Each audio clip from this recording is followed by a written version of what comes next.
Kumusta sa inyong lahat? Dito naman tayo sa vlog natin ngayong gabi sa FPG Batang Quiapo ex-convict.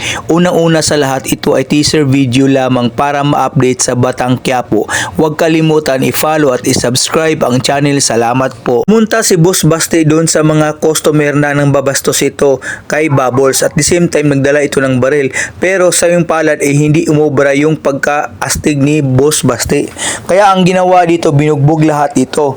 Ngayon, ito naman si Tanggol ay kumain. Ngayon, tinawag ito ni Imong dahil may gulo daw. So, ang ginawa naman ito ni Tanggol ay siya yung nakipaglaban dito sa mga taong nang babastos kay Bubbles. Kaya dito, ang ginawa ito ni Tanggol ay nakipagbasagan ito at the same time, pinakita yung pagkaastig. Kaya nagulat lang lahat na marunong palang makipag-away si Tanggol. Kaya dito, ang nangyari lahat, natalo lahat ni Tanggol yung mga nambabastos ito. Kaya pero ito naman si Bubbles gustong lumaban kaso pinipigilan siya ni Jelly. Kaya ito lahat ng nambabastos kay Bubbles ang nangyari is bagsak kay Tanggol. Dito nga nalaman ni Boss Basti na ex-convict ang dalawa, si Bubbles at saka si Tanggol, dahil kay Imong dahil nabanggit niya ito. Pero ito si Boss Basti hindi pa rin naniwala at the same time dito ay ginawa siyang head sa bouncing si Tanggol. Kaya masaya sila dahil may trabaho silang dalawa. Ito si Roda ay malungkot ito dahil nanakawan na kanina ng pit wallet. Kaya ang ginawa nito is nagmamakaawa kay Marsing at kay Nita na kung saan gusto tumuloy sa bahay dahil wala siyang mapatuluyan ito. Kaya ang ginawa ito ni Marsing at saka ni Nita na gumawa ng paraan ito. Kaya ang ginawa nito is kaya nagkaroon ng kondisyon si Marsing at saka Nita kasi nga dahil sa OPA. At the same time, ito naman si Roda natulog sa labas. Yung dalawang mag-asawa sa loob sila ng kwarto. Si Lina ay nagpabango ito dahil alam niya na pupunta si Rigor sa bahay niya kasi galing sa trabaho ito. Kaya ang ginawa to, sinundo at niyakap ni Lina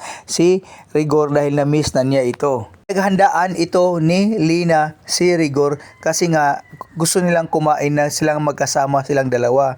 Pero ang kawawa ito si dahil nagluto ng pagkain kaso ang nangyari ito is hindi dumating si Rigor ito.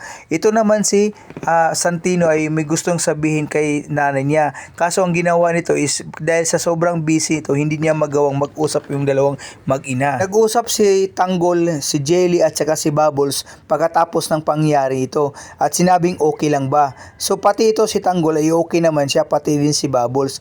Kaya ang nangyari dito is nagpasalamatan silang dalawa dahil ligtas sila. Pati ito si Jelly ay masaya din dahil siya yung shine and armor ni Jelly. Sabi pa ni Jelly sa kanya, kay Tanggol. Pero ito naman yung manager ay nag-uudyo kay Boss Basti na may relasyon sila ni Tanggol nito dahil sa mga tingin pa lang nito. Ito si Rigor ay nasa hapagkainan. Nag-text si Tess ito na umuwi dahil nagluto itong masarap na pagkain. Ngunit ito si Rigor ay nagmatigas dahil gusto makasama si Lina ito. Kaya ang nangyari yung date nila at nag-usap yung dalawang magjowa nito, si Lina at saka si Rigor nito. Pero ito naman si Tess ang kawawa dahil siya lang mag-isa dahil hindi dumating si Rigor nito. Kaya ang pangyari ito, lungkot na lungkot ito si Tess. Ngayon, ito naman si Noy at saka si Lula Tinding ay nagbigay ng damit si Dunya. Si Makaraigat at kasama nito is binalikan yung pera at droga na kung saan sila tinago nito nung nahuli sila ng mga pulis nito para ipakita kay Don Pakundo na nakuha na itong pera nito. Kaya ang saya ito ni Don Pakundo dahil nakuha ang pera nito. Pati yung dalawa gusto kuhanin si Tanggol dahil nakita nila yung lakas na loob ni Tanggol nito. So ayun, ang ginawa ito is pinatawag ni Boss Basti si Tanggol kung may relasyon ba daw sila. Ngunit ang sinabi ni Tanggol ay wala silang relasyon, magkaibigan lang. Kaya ito naman si Boss Basti ay naniwala naman. Abangan bukas sa Batang Quiapo sa FPG dahil ang unang banat ni Tanggol sa pagtatrabaho nito